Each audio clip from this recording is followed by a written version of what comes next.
everybody, and welcome to Economics with the Honorable David M. Walker. I'll be your moderator today, Nick Calavita, but actually we have a joint moderator, and we have a very exciting topic to discuss, which of course is the economy in 2023. So we're going to bring in our co-host for today's show. Let's bring in the Honorable Kim Calhoun. Kim, welcome to the show, and thank you for moderating the other shows since I was on the road. And I think the world missed you, Nick. I know I did. It's life in the big city. I'm going to try not to be on the road so much. This person is not on the road, but we're going to bring him in, the Honorable David M. Walker, the former Comptroller General of the United States of America. David, welcome to the show. Good to see you. Welcome back, Nick. Yes. Okay. Well, yeah, it's been a little hectic traveling, but we have some important business to discuss today, which of course is the economy in 2023. Later on today, we're going to be joined by Dennis Stearns, who's the CEO of the Stearns Financial Group, which is a multi-billion-dollar money management firm. And I've known him for about 50 years, which is amazing, but sometimes that does happen. But what are we looking at in the economy in 2023? What does your crystal ball say, David? So we're going to turn it over to you. Well, let's start off with where we ended in 2020. Excuse me. Pardon me 1 second. Let me get rid of this. Let's start off with where we ended in 2022. The GDP for the fourth quarter came out at 2.9% growth, which was better than people expected. My personal view is I expect that to be revised down when the new number comes out. But let's look at, what are some of the things that we need to be concerned about as we look forward to 2023, which we're in the early part now. Unemployment still remains low. At the same point in time, labor force participation remains low. And we saw within the last month or so layoffs, some significant layoffs, but they were primarily in the tech sector. And I think that was in large part because the tech sector probably overhired and they had to rationalize their footprint in the expectation of lower growth.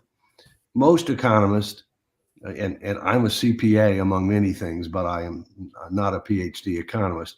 Most economists believe that we're going to have a recession sometime in 2023, although the consensus now seems to be that it's not likely to be deep and it's not likely to be prolonged.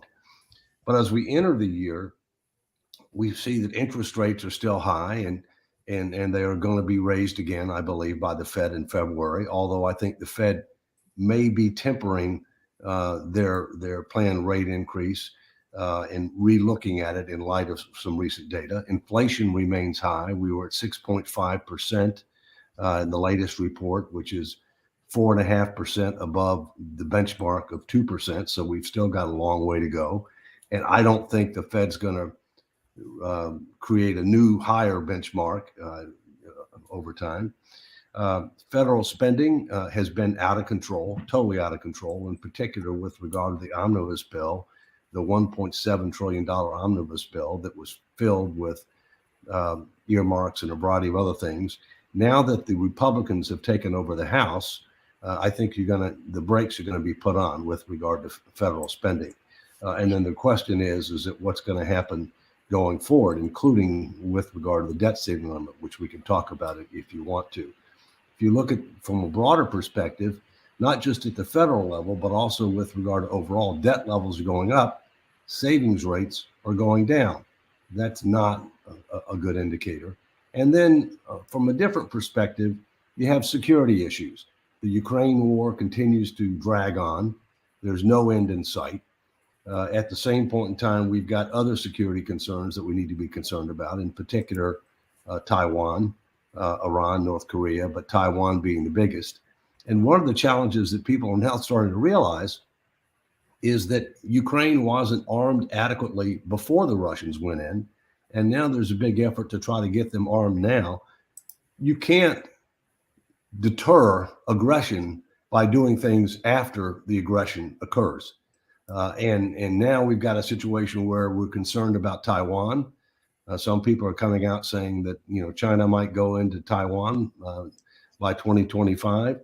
There's a huge backlog with regard to trying to arm Taiwan in advance because we've got challenges to our military industrial complex here in the United States, and we're sending a lot of things over to Ukraine that obviously won't be available to be able to send to Taiwan if necessary.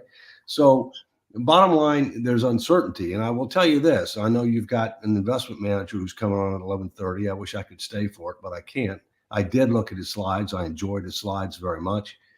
You know, because there is so much uncertainty, one of the things that I've done recently is I've moved more into participating annuity contracts as a way to maybe give up a little bit of the upside, but protect against the downside, given all this uncertainty as we move forward. Mm-hmm.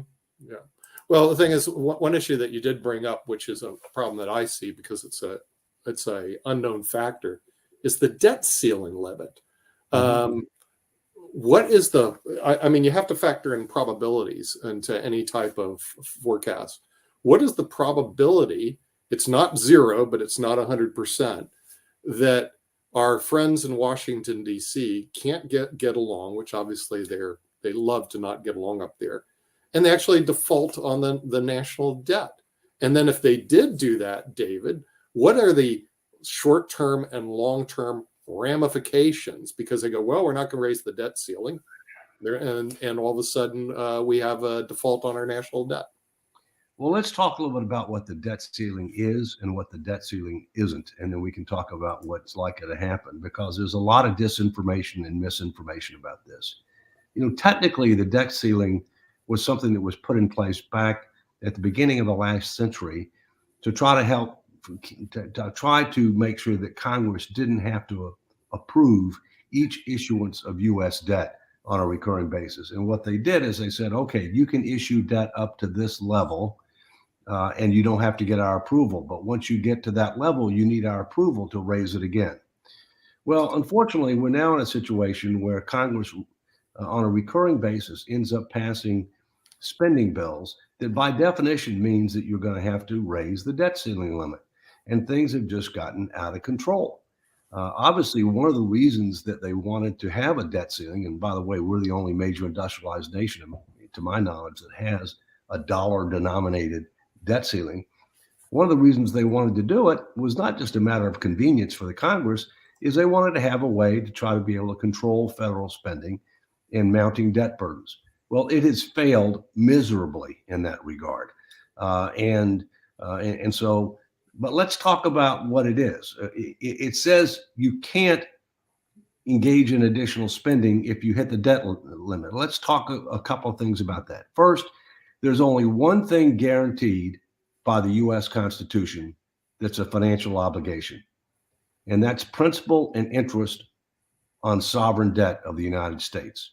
So we're not going to default on that. And people who say that we are going to default on that don't know what they're talking about. The second thing is that people want to have the sky is falling with regard to Social Security and Medicare. The fact is, the bonds that we have in the so-called trust funds for Social Security and Medicare are already in the debt ceiling limit. And therefore, to the extent that we have bonds, which are non-readily marketable bonds, in those trust funds, then we can still make Social Security and Medicare payments until those bonds are exhausted. So then from a practical standpoint, what would end up happening? Well, you couldn't end up making other payments, whether that's, you'd have to cut back. It wouldn't be zero. You'd have to cut back significantly in other payments to contractors, payroll, whatever it might be. Obviously, we want to avoid that. My personal view is we're not going to allow that to happen, but it is very appropriate, in my view, that that negotiations be taking place, not to determine specific reductions in spending levels as part of the debt ceiling. That's not the appropriate mechanism for that. But one of the things that I think is appropriate is that we recognize that we are out of control and that we have got to create a mechanism that will put us back in control.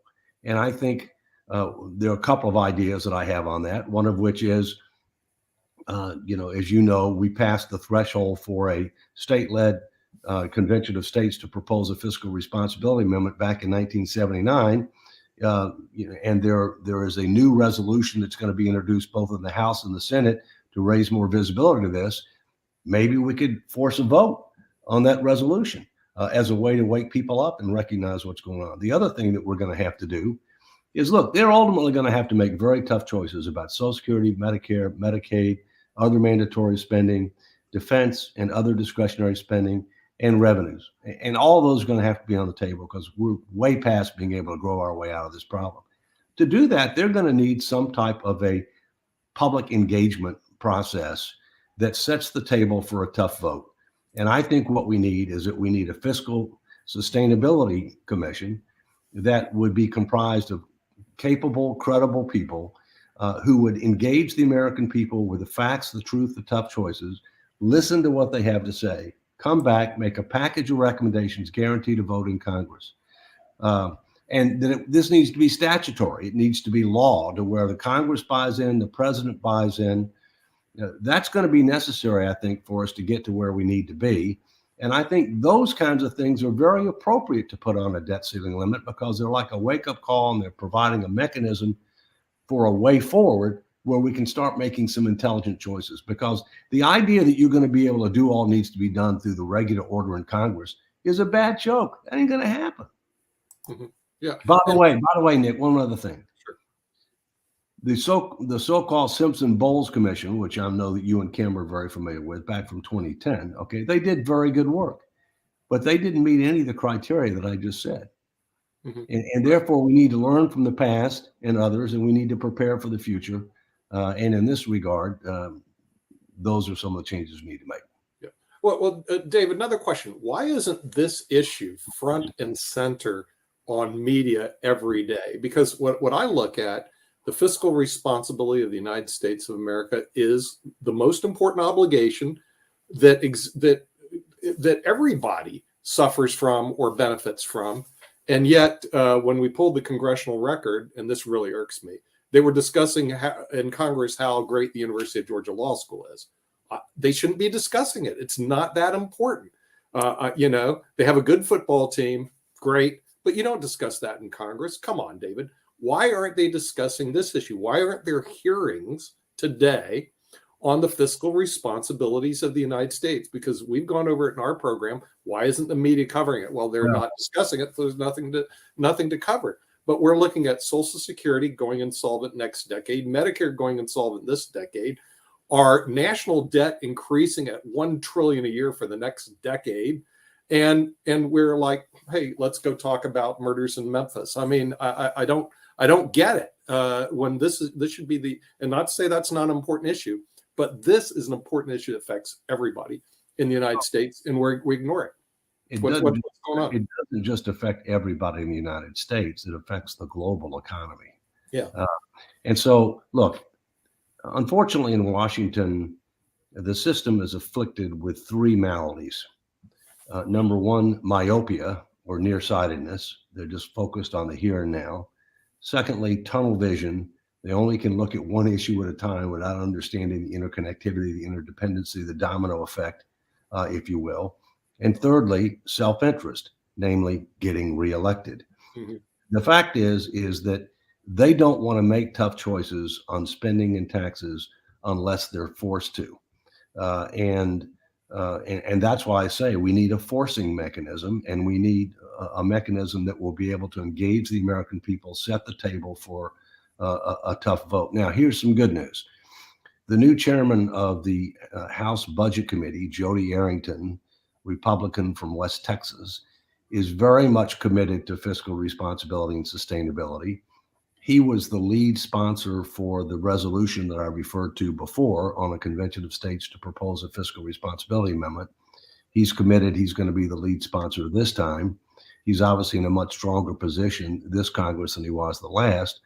I'm cautiously optimistic that I'm going to be testifying before the House Budget Committee. And I can assure you that all the issues that we're talking about and more will be brought to the table. Right.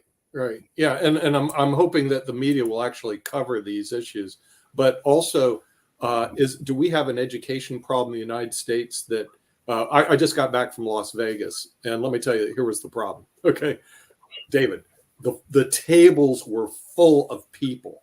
The casinos were full of people. And anybody who knows anything about math, you're throwing your money away, basically. And to the point where I was going, one way to solve the national debt is have a national lottery, because there is a group of people that love to throw their money away. I just don't happen to be one of them. So I'm not really a good person for any casino because I just don't gamble. But the thing is, these people are just completely throwing their money away daily. And I started thinking, I said, well, there's only two ways that I know of you can solve this debt problem. You either have to raise revenues, and raising revenues, you could have a national lottery. They had a state lottery in Georgia, which basically funds free tuition to any Georgia college, like Georgia Tech, University of Georgia. It's really great. But you have to either do two things: you raise money or cut expenses, or do a combination of both. It seems to me that the people in Congress don't even know basic finances, let alone sophisticated mechanisms to get us out of this hole that we're in. And so what they do is they just ignore it. Is there any way that we can educate Congress a little bit on how to solve this problem, or even recognize it is a problem? We're going to have to do several things. We're going to have pro-growth economy, pro-growth policies, all right?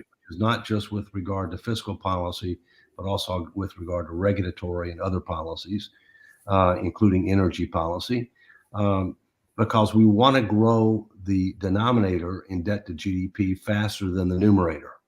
And you can do that even if the numerator is growing, if you grow the denominator faster than the numerator. However, our financial hole is so deep, there's no way you can grow your way out of the problem. So we're going to have to restructure social insurance program to make them solvent, sustainable, secure. We're going to have to reprioritize and reduce projected spending for discretionary programs. And we're going to have to engage in comprehensive tax reform that will generate more revenues as a percentage of GDP. My wife is, I'm not a gambler either, because I know something about math as well. And, and my wife has been a longstanding proponent about having a national lottery. The only problem with that is the hole's just way too deep for that to make a big difference. Secondly, the states would probably be against it, because that's how they're trying to raise money now, right? So there's only so much money around. Where's the money going to go? But we are going to have more revenues. And by the way, not all tax cuts stimulate the economy, and very few tax cuts pay for themselves. Now, what I mean by that, I mean that you generate more revenues than otherwise you would have if you didn't make the changes. Now, a lot of people provide disinformation on this. They say, oh, well, we got more revenues after we did these tax cuts. Well, there's something called bracket creep, okay? I mean, you can get more revenues or because of changes in the markets, where you have a good year in the markets, and therefore you have acceleration of revenues that otherwise you might not get until future years, if you will. So, yes, we need to educate Congress, but here's the other good news. I don't think there's anybody in the country that's done more citizen education engagement on these issues than I have. And the people are way ahead of politicians. Yeah. They know we're not exempt from the laws of prudent finance. You can't spend more money than you make, charge to the credit card, and not to have a day of reckoning. All the more reason why I come back to, you've got to have a forcing mechanism that will force them to make tough choices. That's a constitutional amendment. It won't work with anything other than that. And you've got to have a mechanism that will engage the public meaningfully, set the table for a tough vote. Now, here's the thing. The politicians don't think that the people can handle the truth. They don't think they would be willing to accept tough choices. They're wrong. Right. All right. And look what happened on Simpson Bowles. They did good work. They did no meaningful citizen education engagement before they come up with their recommendations. None. After they came up with something, they went out and tried to sell it. That's not how you get things done. Yeah. And confidence in government right now is about at an all-time low. So we got to do things differently. Right. You do have to engage people in terms of that. And even just looking at, but I think they should have hearings, and just like they had this big thing on the January 6th commission, they should have hearings on Social Security, Medicare right now, because actuarially you can solve it earlier. But if you wait till later, it's going to be a hard situation to solve.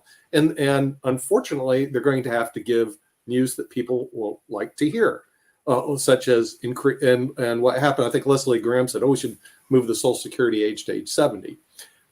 But there are ways that you can tweak it to make it better. The work that I do, being a lawyer, I can work to age 70. It's no big deal. It's not, Frank. I'm not going to say it's not hard work, but basically, it's not hard labor work. It's not. But if I was, you know what I mean? I hate to say it. It's not. Yeah, I hard get work. it. I Okay, but the thing is, if I was in a trade, and I was out doing construction work, for example, then at age 70, that could be a hard time to force that to be the normal retirement age. So they should actually test for people like me that Social Security could be longer, or frankly, not exempt at all, because some people make too much money. It doesn't matter if they receive Social Security or not. And some people are forced to live on it. There's no means testing. There's no changes in age. And frankly, there's no discussion about it, which means there's the result, our Social Security system goes insolvent in 2 decades. Okay, let's talk a little bit about Social Security. Okay, as Yeah. you know, among other things, I was also a trustee of Social Security and Medicare for 5 years. All right, and there's a lot of disinformation and misinformation about Social Security as well. First, you are correct to say that early in the next decade, and I think the date will move up, that the quote unquote trust fund, and I like to put that in quotes, trust the government fund, okay, will go down to zero. Now, what happens when it goes down to zero? There's still money coming in. There's not enough money coming in, all right? So your negative cash flow, you would have cashed in all those bonds that we talked about earlier. And so you would have to immediately cut benefits across the board, 22 to 25% across the board, and that percentage would go up somewhat over time if you do nothing. Here's my frustration about Social Security. Based on extensive work that I've done, the fact is that we have an opportunity to exceed the expectation of every generation of Americans in Social Security reform, and we ought to do it sooner rather than later. Why? Because seniors think they're going to get taken advantage of. There are other words that I could use, but I won't use them on the program. At the same point in time, young people don't think they're going to get anything. Right. They're both wrong. It would be inequitable and politically infeasible to do something for people who are in the program, already retired or close to retirement, and young people are going to get something. The question is, how much are they going to get? At what age are going to get it? And at what tax rate are they going to have to bear in order to get it, right? I worked with Bill Clinton in 1997 to try to pave the way for Social Security reform. And we would have had Social Security reform while he was in office, but for the Monica Lewinsky situation, where he lost all of his political capital. George Bush tried to do Social Security reform, but he forgot the second word in Social Security. It's not opportunity, it's security, all right? Because, a very significant percentage of the population relies solely on Social Security for retirement income. It was never intended to be that way. Here's what's likely to happen, Nick. What's likely to happen is you're not going to raise the early retirement age, okay, because you've got some people in certain occupations, they need access to that. Although a lot of people that are in those occupations have pretty good pension plans, okay? I mean, better than average, all right? Secondly, you are, I think, going to raise the normal retirement age gradually, probably another 2 to 3 years, over 20 to 30 years gradually, okay? You're going to see a significant increase in the taxable wage-based cap, all right? You're going to see a change in the benefit structure so that people that are close to the poverty level or lower income will end up getting a higher replacement rate. People that are upper middle and upper income will get a lower replacement rate. But you're not going to turn it into a welfare program, because that would end up undercutting support for the program. You're not going to fully means test it, if you will, because that would make it a welfare program, and we got too many welfare programs already.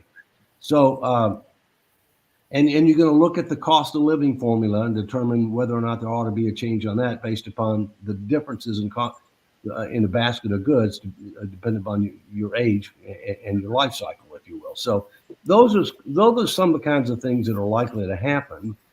And those type of reforms got 77% support from representative groups of voters on the tour that I did around the country. And, that's even more than a veto. I mean, that overrides a veto. Mm-hmm. Yep. Well, we've been joined by Dennis Stearns, who's the CEO of the Stearns Financial Group, who's going to be giving us the economic forecast. I just want to do one more issue with David before Sure. he has to go. And this deals with an important topic called Medicare issues. We're seeing Medicare going insolvent by the end of this decade. Is there any talk in Congress about Medicare reform, or are we just going to let it just puke out by the end of this decade, which is only several years from now, by the way? Yeah, well, the latest projection is the Part A program, which is hospital insurance. Okay, Medicare has several programs. It's Part A, which is hospital insurance. It's Part B, which is supplemental medical insurance, outpatient physicians. It's Part D, which is prescription drugs. And some people, including my wife and myself, have Part C, which is Medicare Advantage, which is a hybrid. A is the one that's going to go to zero by 2028, maybe accelerated when the new report comes out. And something needs to be done, but we need comprehensive reform because we've way overpromised on healthcare, way overpromised. And yes, the date for that is sooner than Social Security, but that would be within the scope of this Fiscal Sustainability Commission that I talked about as well. Mm-hmm. Right. Okay. All right. We're going to bring in Dennis Stearns, the CEO of Stearns Financial Group, to give us a economic forecast. Hopefully, some good news in 2023, Dennis, because it seems to me 2022 was bad, but not as bad as people thought. So let's go take a look, and I guess we have your presentation, correcto, up here. Just a minute. Padam. There we go. Dennis, can you give us the bottom line before I go? Yeah. Yeah, the bottom line, Dave, is things are actually looking better, but not great, short term anyway. Certainly a lot of intermediate and long-term issues percolating out there, as you have already mentioned. And, inflation is one of the biggies. And don't know that we're completely out of the woods, but the latest inflation number in December, again, everybody looks at the last 12 months, look at the month over month, and that number was actually a negative 0.1%, mainly because of gas prices coming down. Yeah. But then you look under the hood, and the number for shelter, which is always a big one, whether it's renting or owning, that number was 0.8% for the month, which you multiply that by 12, and it's not a great number, 9.6% annualized. But everybody knows that's a lagging number. And so you look at the present day number of different housing metrics, and it's probably flat or negative in many cases. Now, we still think rents are going to be above average growth, but they won't be the double-digit rates. So is inflation under control? Yeah, it's getting there, and may not be the big boogeyman that we thought it was last year. Well, thank you. I wish I could stay for the whole thing, but I did look at it and enjoyed it. Thank you very much. Yeah, thank you. So, getting on to what moved markets in 2022, talked about inflation. And again, that's the backward-looking 12-month number, which as we go into 2023, again, I think that number will be radically lower. Central bank policy, that's been a big one. And the Fed, don't fight the Fed thing, Fed funds rate has moved up very, very quickly. And part of that is the reset that we were expecting. We talked about it a year ago, that we thought there was going to be a reset on Fed funds rate, interest rates going up, a reset then in price earnings ratios in the stock market, both in the US and around the world. Well, that geopolitical unrest, Ukraine, when Russia invaded Ukraine and energy prices shot up, a lot of other inflation numbers shot up, all of that pressed the Fed to move interest rates higher faster. And it was shock therapy. Maybe not quite as bad as Paul Volcker back in the 1980s, early 80s, when the shock therapy almost killed the patient twice, but it was pretty bad. And as we'll see later, 95% of asset classes were negative in 2022. And then finally, the residual impact of pandemic policy, again, US and around the world, it's still lingering effects back in 2022 on supply chains, tight labor markets. Some of those tight labor markets certainly do persist today. And, again, this gets you to that most asset classes down in 2022. Now, if you were lucky enough to have commodities, and particularly energy, oil, natural gas, which been one of our favorite areas, you were better. But pretty much everything else was a negative return last year. And one of the remarkable things, again, is both stocks and bonds down at the same time. And that does not happen very frequently. We literally had one of the worst stock and bond combined returns in history. You almost have to go back beyond when we keep modern numbers to see stocks and bonds both down at the same time, the magnitude that they were last year.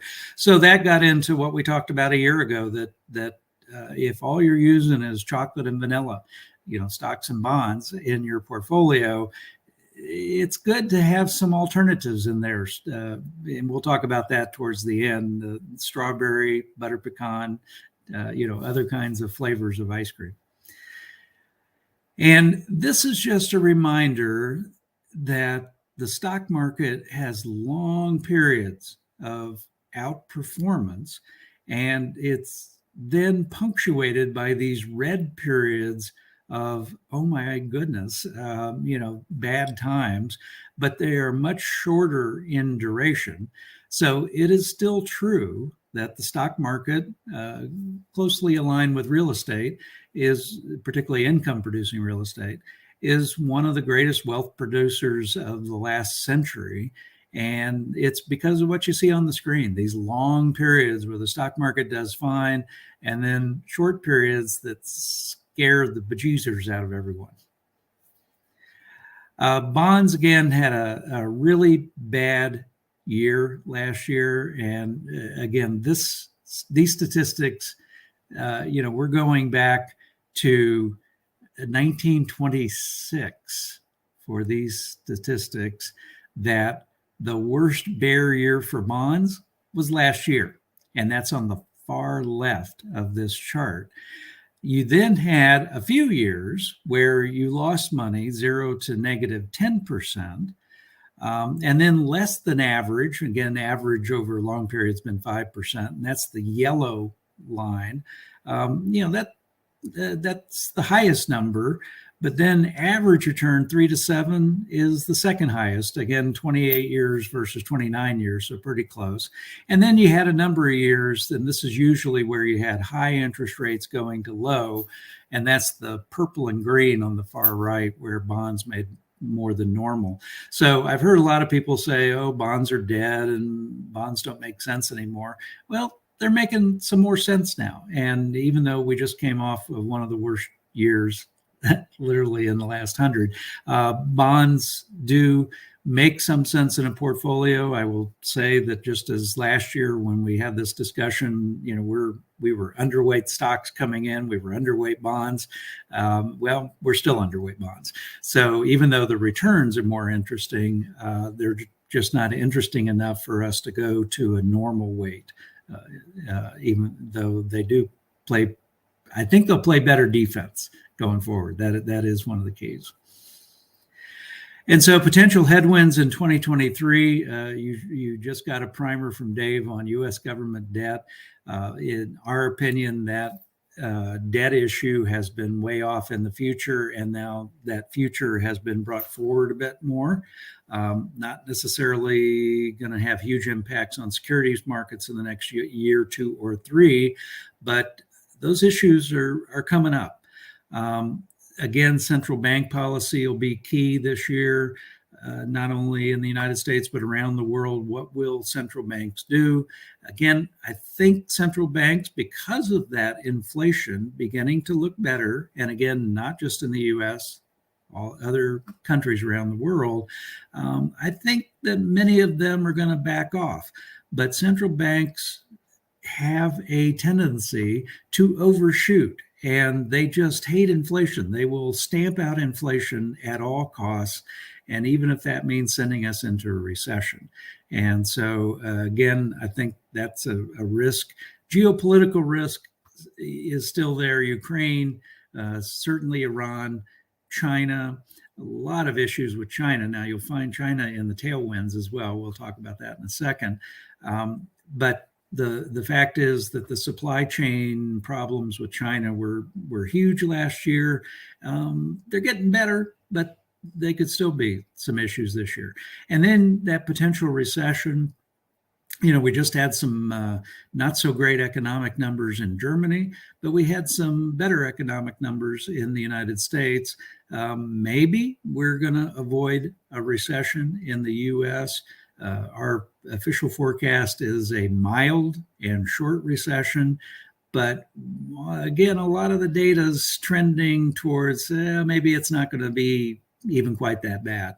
But it is remarkable. We've just had several surveys of CEOs of major public companies, and 99% of those company CEOs have said short and mild recession.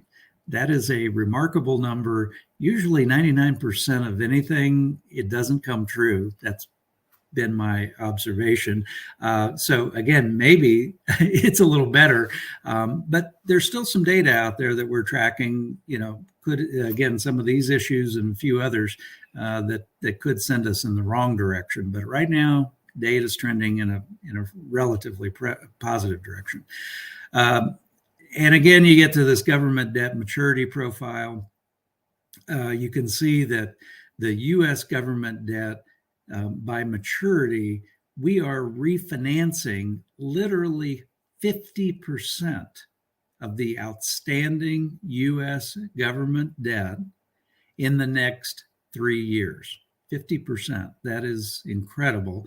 And that 50% is at a pretty low interest rate. You can see there that the weighted average coupon rate on that debt, 1.7%. Well, we know when that's refied in the next 3 years, it's going to be higher, and it's going to make that weighted average go up. And so, why the U.S. government didn't push more of their debt out longer when interest rates were low.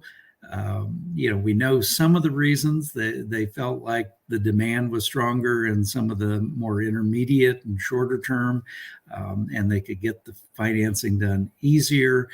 I mean, they were even investigating 50-year bonds, which again today sounds crazy, but it wasn't that many years ago they were investigating refining some of it at 50-year bonds at 2%. And today that sounds like it would have been genius, but didn't happen. And so this again is a reminder that things are not great on that fiscal debt front, but they've been worse. So this is the federal net interest cost percent of tax revenue. So again, in past years, when I've been on with you, I've talked about never look at one number. If you fixate on one number, you're probably going to get in trouble. Always compare it to a second number or a third number. And so you have some texture. Well, this is comparing it to tax revenue. Sometimes federal debt costs are compared to GDP, gross domestic product, or other things. But as a percent of tax revenue, you can see that we were in deeper doo-doo in the early 90s. And we had a lot of decline in that percent of tax revenue. And you can see on the right-hand side, starting to trend back up. And again, unfortunately, I think because of some of the realities of that debt refinancing I just mentioned and some other things, we're probably going to trend up some more. Dave, I think, talked about fiscal responsibility. Unfortunately, there are some members of Congress that are now talking that game more, but it wasn't too many years ago where no one on either side of the aisle was really talking about, where our debt is. And so this is a freight train we need to get in front of. Again, I know you just had an earful of that from Dave. And again, this is the so-called dot plot that the Federal Reserve, the people who actually vote, are doing on where they think interest rates are going. A remarkable little piece of this history is that the voting members on the Federal Reserve, as we came into 2022, now, again, they could not necessarily have anticipated that Russia was going to invade Ukraine and create all kinds of weirdness, and that China supply chains were going to create all kinds of weirdness, and again, this imbalance between demand and supply. But a majority of the voting members of the U.S. Federal Reserve failed to anticipate exactly where we were going to end up for the end of 2022. So again, you would say, well, does that mean we should take this with a grain of salt?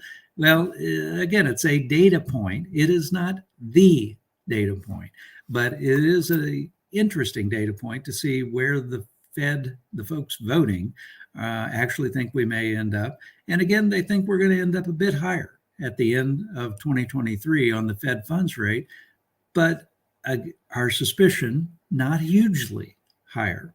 So this is not going to be a replay of Volcker in the 1980s. That seems to be a pretty good probability at this point. This is one we've really got our eye on, and this is, again, in the headwinds category, is earnings expectation. So a lot of companies we talk to, public companies, private as well, but a lot of public companies, they're having margin pressures, profit margin pressures.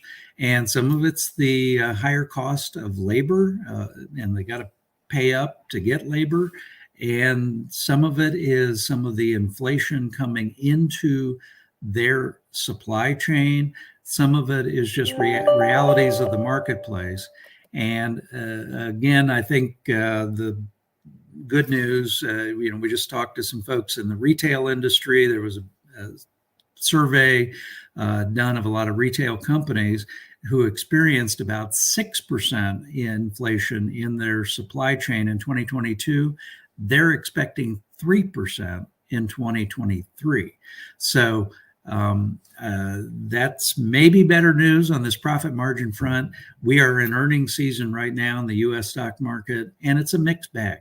We've got some companies that are doing okay, and their forward guidance is okay and above average. But as this chart shows on the far right, expectations on average have come down a lot. And there's a few companies that are going, we're not sure if we're going to break even, meaning have the same amount of earnings this year as last year, or maybe even decline our earnings a little bit.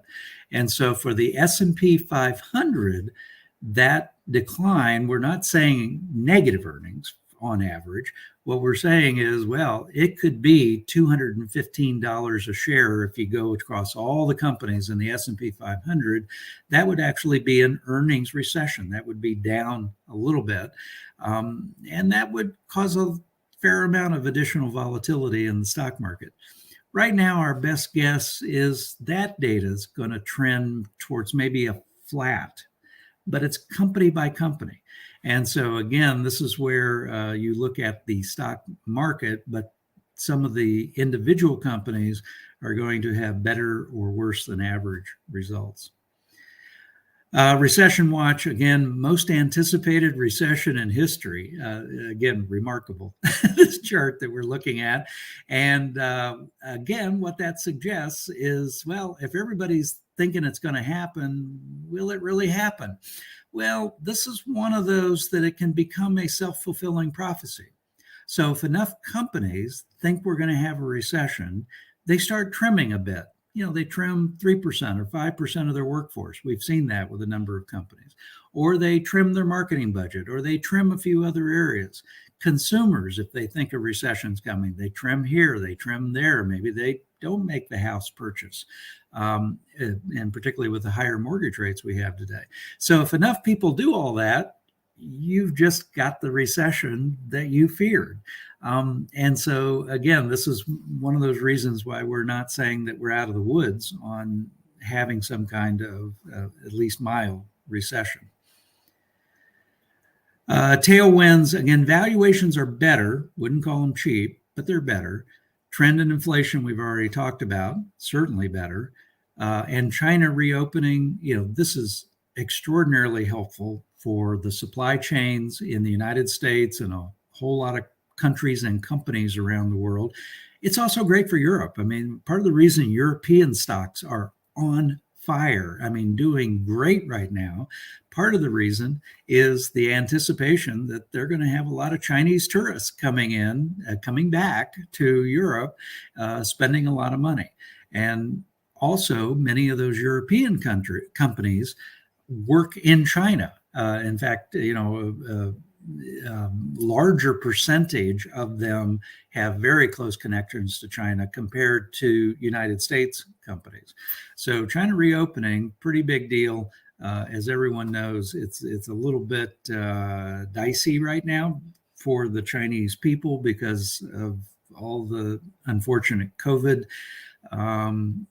things that have been done. And again, who knows for sure why China would just simply snap their fingers and say, oh, okay, all our restrictions are off. Why they didn't do some sort of transition plan is beyond me and a lot of China experts I know. So because it's just creating havoc. But anyway, it is what it is. Again, change in valuations, S&P 500, one of the reasons we were underweight stocks coming into 2022 is we felt that number was stretched, the 23 times earnings for the S&P. 19 times earnings is still not bargain territory. And so, this is not 08, 09. We're not coming out with a bunch of companies that are on fire sale. There are some fire sales out there. Certainly the semiconductor area has been a fire sale. The number one area, by the way, that we'll talk about a little bit is the U.S. stock energy area has the highest free net cash flow of any other sector in the S&P 500. And then 10-year treasuries, have come up a bit. And again, that's the 10-year. You can get a 1-year treasury now for 4.8%. So if you have money sitting in a bank at 0.2%, look at that 4.8% on a 1-year. That's a pretty darn good number. And CDs are back in play. We haven't seen CDs at reasonable rates in almost 15 years. Again, inflation, I think we've already talked a lot about that. Numbers are trending better. State of the economy, a lot of things in that annual wage growth area have been positive. If we do have a recession, it will be one of the strangest recessions possibly ever, because gross domestic income in the United States is at record numbers. That's the total number of people working and actually making income. Normally in recessions, you have the exact opposite. You have a lot of layoffs. You have income actually coming down. Gross domestic income, just a reminder, was the number one predictor coming in to 08, 09. Gross domestic product was not predicting that 08, 09 would be quite as bad as a Great Recession that it was. But gross domestic income was predicting that it was going to be pretty nasty. And so right now, again, latest gross domestic income numbers up. Now, the latest gross domestic product number for the United States is also up. So at least right now, it doesn't look like we're in a recession, or if we are, again, it's a very odd recession. So opportunities in 2023, we do think there's select opportunities in stocks. Like I said before, wouldn't say that they're bargain, wouldn't back up the truck and go overweight at this point. But stocks are looking better. Bonds, as I mentioned, better, but not tremendously better. Private assets, pretty good. I mean, a lot of the private asset categories still look pretty good. We'll talk about some of those in a second. And cash, short-term money markets actually making some money again. So yay. U.S. stocks following returns following recessions. Again, are we in a recession? Are we going into one? Who knows? But what you can see here is that even if we have some kind of recession, the returns are generally a bit better after recessions. Now, this is one of those where looking at the stats, we would push back a little bit that returns are going to be spectacular because our valuations are still not at a great bargain point like they are in many recessions. And we have higher interest rates, which automatically resets price earnings ratios a bit lower. So there's just a lot of factors that make us think that what you're looking at on the screen, we'll have decent stock returns, but they may not be above average. Outlook for bonds, again, has improved where we are right now. Starting price matters, whether it's stocks, bonds, real estate, or any other asset class. Well, we're right now in that green sector in the bond market. And that green sector, you look over to the left, well, what does that predict over the next 5 years for bond returns? Well, it predicts that, maybe we'll be somewhere in the 4% on average range.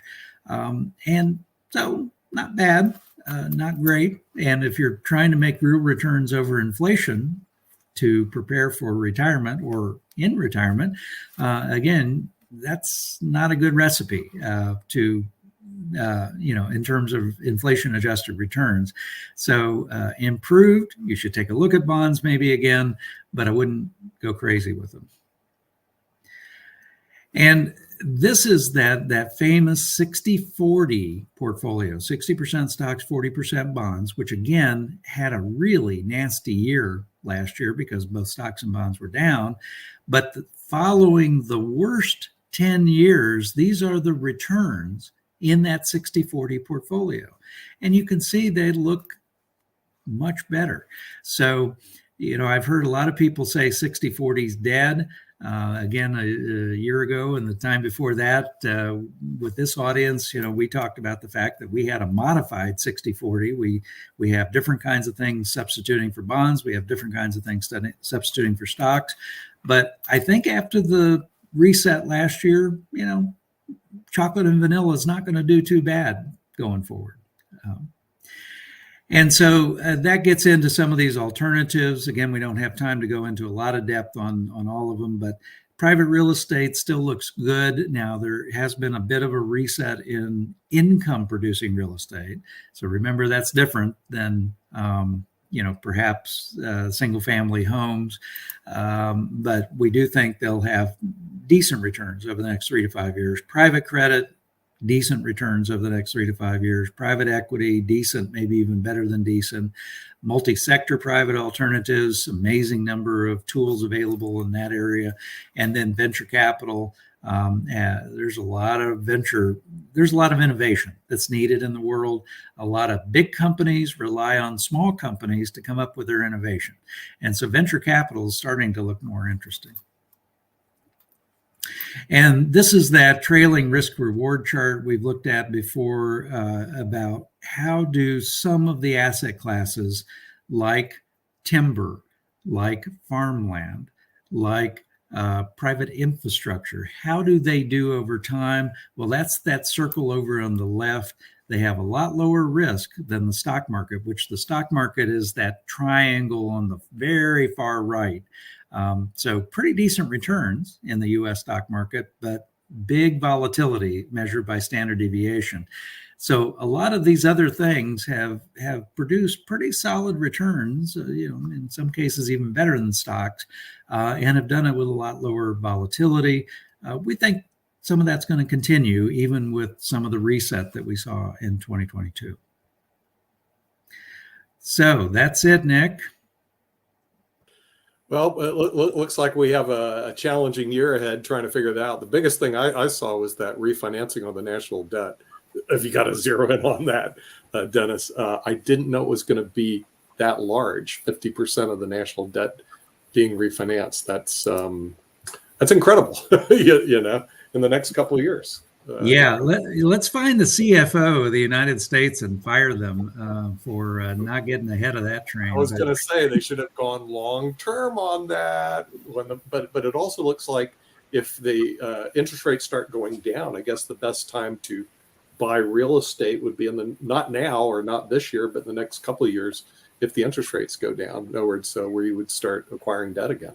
So I experienced something interesting because we had the interest rates go down for quite some time, which was great. And a lot of people dove in and started buying. But at the same time, the real estate prices, like just price gouging like crazy, just went up and up and up. And right at the time that the interest rates started to go up, oddly enough, the prices went down, and my son was searching for a place to live about that exact moment.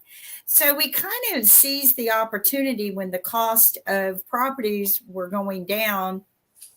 Even though the interest rates were high, we said, you know what, it's best to buy the properties while they're down, and we'll refi when the interest rates go down, because that will happen. You know, we see this cycle all the time. So I think, you know, there's windows of opportunities on both sides of the tracks. You just have to look at what's positive for you at the time. I would rather pay less for property today and watch the value go back up tomorrow and refinance tomorrow. But other people have a different way of making money on it, doing it reverse. I think there's ways to make money both. What do you think, Dennis? Well, I agree. And Royal Bank of Canada's, their forecast for the reset in the single family housing market has not fully played out yet. Now, Canada, again, had tremendous inflation in single family homes, and they were predicting 30 to 40% retracement down of home values. And there's been some retracement, but the issue we have in the United States is we still have a housing shortage most places. And so, you know, what are Gen Zs coming out of college making pretty good money, by the way, because of the labor shortage? What are they going to do? Well, with 6% mortgage rates, I mean, that's the good news, is mortgage rates have actually come down. They were above 7 and they've come back down to 6. Historically, for those of us who have a little longer term vision, 6% isn't all that bad, but 6% still looks radically bad to a Gen Z coming out of college. But can they even afford the down payment on some of these homes that have only come down 5% or 10% in some markets? And some markets, in some of the markets that we're in, housing demand is so high, they haven't even come down hardly any. So it again, we're sailing in uncharted waters, and some would say weird waters right now. Right. Yeah. And with that, we're at the hour. So I'd like to thank our special guest, the CEO of the Stearns Financial Group, Dennis Stearns, who manages somehow more than $1 billion worth of assets, and also the Honorable David M. Walker, the former Comptroller General of the United States, and with a very special report on the economic forecast in 2023. And we'll see you all next week on economics. Great to see you, Dennis. Thank you. You all. Thank you, Dennis.